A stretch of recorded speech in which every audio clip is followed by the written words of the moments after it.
Hope at Crafty Hope, and welcome.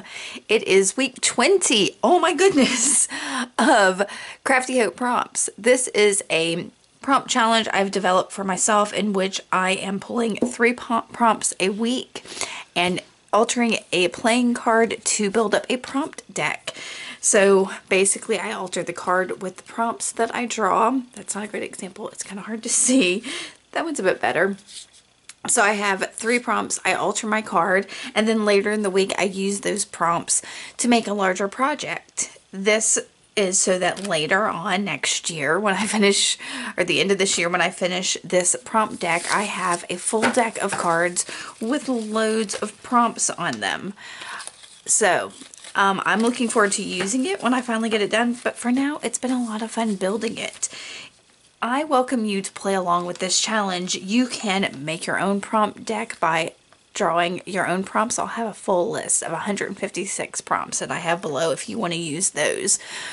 Or you can use the prompts that I have. You don't have to build a prompt deck. You could also do an art journal page or a junk journal or altered tags or just a card or however you want to play along. I welcome you to play along and use that hashtag CraftyHopePrompts.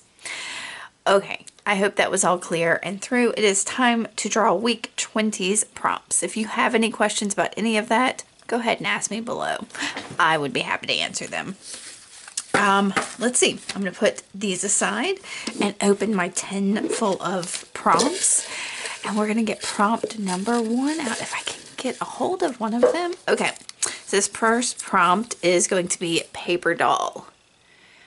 Alright, so y'all, for the most part, when I wrote this, I meant one of those Tim Holtz paper dolls. I don't have one here on my desk at the moment. I probably have one in this little journal over here. Yeah, and of course, oh, these things.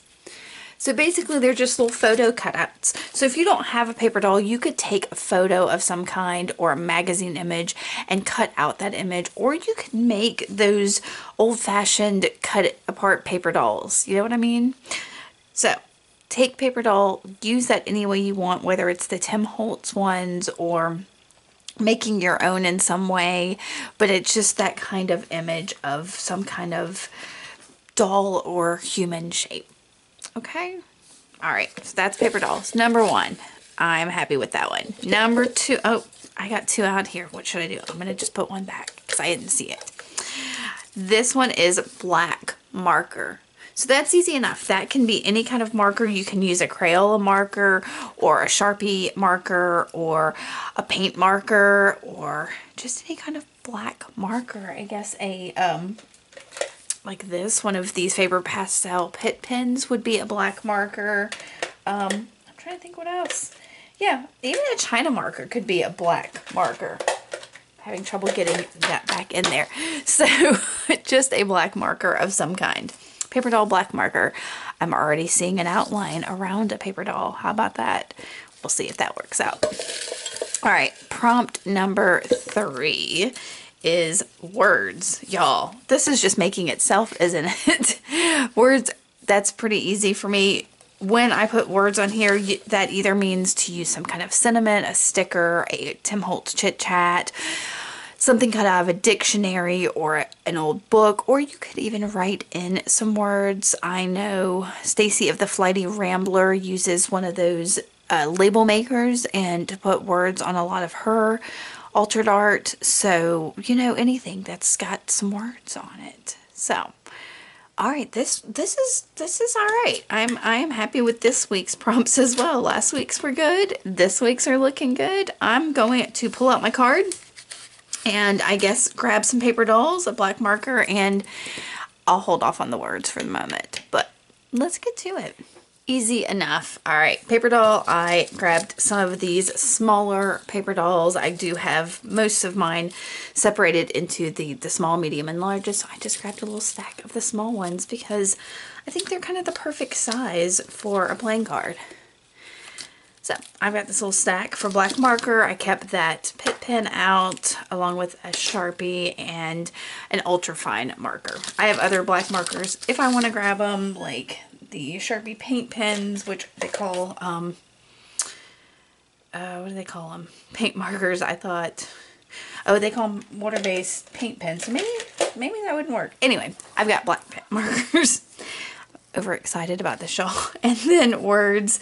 First thing I grabbed was this little bag of cut out words that my sister-in-law gave me. It's from The Adventures of Baron von Munchausen, I think. So that's a bunch of words, but I also grabbed a book page because I'll probably make that as my base because it is covered with words. But almost everything I use tends to be. So, you know, dictionary pages or handwritten letters, those are all words. But I know I'm going to definitely have some words as a sentiment probably on here. So, yeah, I'm going to put my prompts aside and get to it. I like to start by covering these cards with some paper, so I'm going to use that book page that I had out in matte gel medium and just stick it down. I am finding that with the matte gel, if I give it a second, like put just one portion down and give it a second, it sticks a little bit faster and doesn't slide around here as much. But this does take me a little bit of time to do because, yeah, nothing really wants to stick to those laminated cards, which is why I like to cover them first. Now, if you don't want to start with, and I say this every video, if you don't want to start with some collage on top of your card, if that's what you're using, then I recommend either using a sanding block or something like that and sanding down your card or putting some gesso over it, or a combination of all of those things works great too. You know, sand it, gesso it, and then put paper down, however you want to do it if you're using a card. So like I said, I'm starting with this book page. It's, yeah, and I think I'm trying to remember exactly what order I did this. Yeah, so I'm trimming this down, and I think I'm just going to work on one side at a time, which isn't usually how I do it. I tend to cover both sides, so I'm trying to remember if that's what I did or not. Oh, I'm going to go ahead, yeah, and cover most of the other side as well. I started to cover it, just fold it over and do it, but I kind of wanted to make sure that the words all went up and down the same way, if you know what I mean. And I think I did. I'm looking at it right now. Yeah, I did. So, but because if I tried to fold it the other way, it wasn't going to be exactly what I wanted.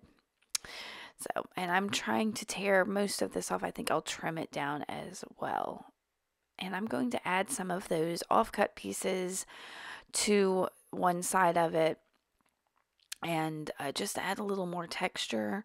You see, yep, instead of throwing them in the trash, I'm just going to put a little more texture. And y'all, with that, I do have words on there. I will add additional words later on this side, but on the other side, that's what I'm counting as my words, because I'm going to add my prompts, which are also words on the other side. So that's how I'm approaching this.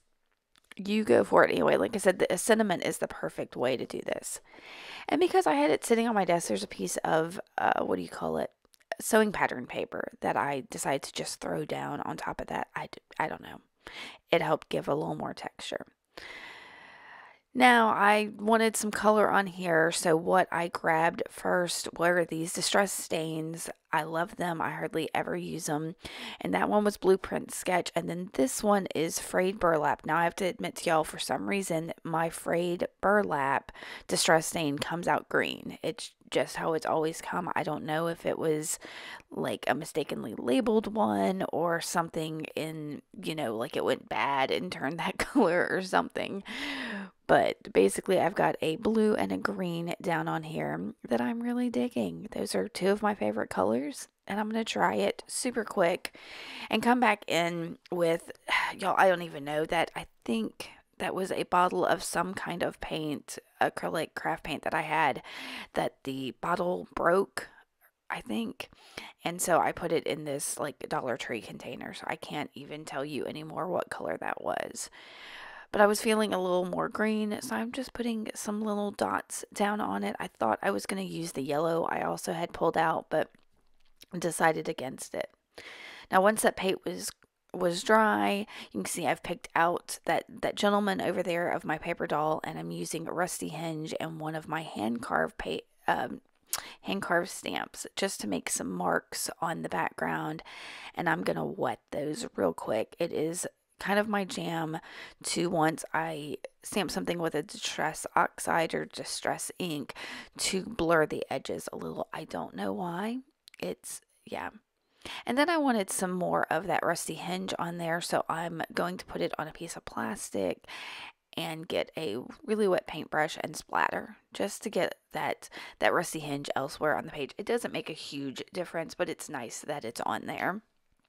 And I'll dry all of that before I come back in. So I've got this fine tip marker. This is a super cheap one from the Dollar Tree, so it wasn't working real great, but you know, that page was still a little damp. That is a cheap pen, a cheap marker. I'm not super concerned about it. So I'm just trying to circle a few of those marks that I made with the green paint so they'll stand out a little bit more, and it gives the background a more, I don't know, I almost want to say techno feel or masculine feel somehow. I can't quite, I can't find the words for it. But anyway, so that's on there. And like I said, I've already picked out that gentleman. Before I put him down, I'm going to grab that Faber-Castell Pitt pen and ink up my edges just to frame it up, and that also brings marker in another way. So I'm counting pretty much anything with like a felt tip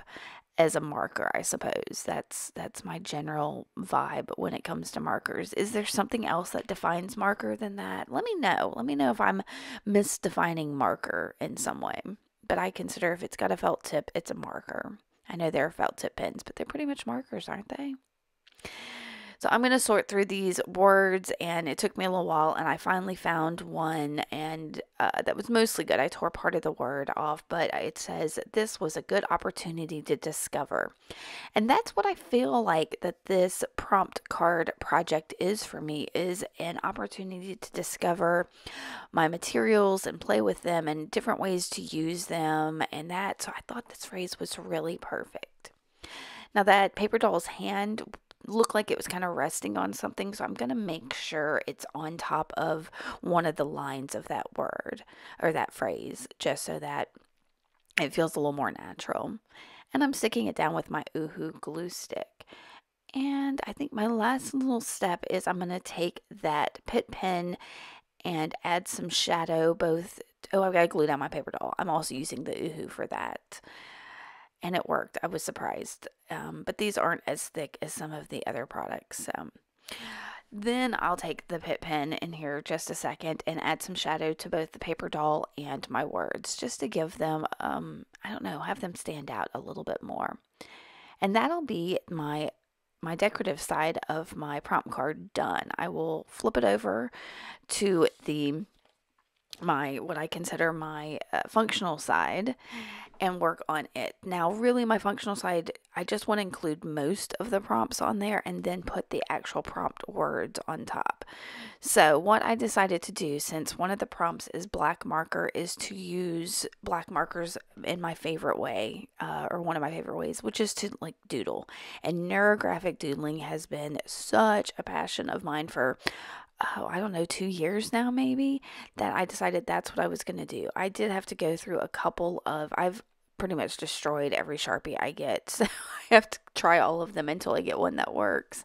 So I'm using this chisel tip one to draw my lines, and y'all, with neurographic doodling, you start with some big shapes and lines and squiggles, and then where they intersect, you curve those 90-degree angles. So you can kind of see I'm using that what is it called? It's an ultra fine tip Sharpie to curve those 90-degree angles, so that it kind of reminds you of like synapses and neurons and things like that. I think that's why it's called neurographic doodling. But it was an art form that was developed, I believe, by a Russian psychologist or psychiatrist in some manner. You can do some more research on neurographic doodling, but like I said, I enjoy it. It's like meditative and calming, and yeah, I love it. So once I get those drawn in there, I'm going to try to do a little bit more doodling. Like I said, my Sharpies are not working great for me, and this, since I was, you know, trying to keep this fairly short, I'm not doing any of the super fine doodling I would normally do. So instead I'm just drawing some big bold lines, and then I'll add some big dots. And I'm not going to fill in every single one of those. See, that Sharpie was giving me problems. I'm not going to fill in every single one of those holes with doodling because I like to have some of the open space. So, and this is just going to be a background, so it's not like a huge ordeal. I thought I was going to stop there, but I decided I needed some more like curves to some extent. So yeah, here's where I add my dots. And again, I'm using that chisel tip one because it was working the best right now. I don't know if the card was still kind of damp, or if my Sharpies are just, yeah, ruined from how I use them. I'm so bad with my materials. All right, so I picked up this little bugle playing guy. I thought he would be nice to like announce what the prompts were. I can see him like doodle doo. Here are your prompts. So, and I have cut my prompt words down, so I'm just gluing them down, Paperdoll, black marker, and words, and I'm considering the words, both the words that are in the background on there and the prompt words. So there I have that. And I decided that this, you know, all three of those are on this card on this side at this point, but it felt too black and white to me. I needed to brighten it up. So I'm going to bring in some Posca pens. And these are just acrylic paint pens that I am going around. I start by just going around my bugle dude. I start with the pink, and then I decide to add red and blue. I wanted something bright. So those are the colors I chose. And once I get them all around my little bugle paper doll guy, I decide to also go around my prompts, as well as add the number 20 in the upper right corner since this is week 20. I am really looking forward to figuring out how I want to use these three prompts. Like I said, I really like them. Y'all may see more neurographic doodling since that's how I tend to use black markers, but I might try to break something else out. We'll see. I would love to hear what some of your suggestions are for these instead of the way I've interpreted them. If you are going to play along either with my prompts or by pulling your own, again, make sure you use that hashtag CraftyHopePrompts. And tag me if you can. I'm at Crafty Hope on Instagram, Twitter, Facebook, and here on YouTube. So if you like this, make sure to give me a thumbs up and subscribe. And if you have any questions at all, please ask away, or let's just have a conversation about this. I would love to hear from you.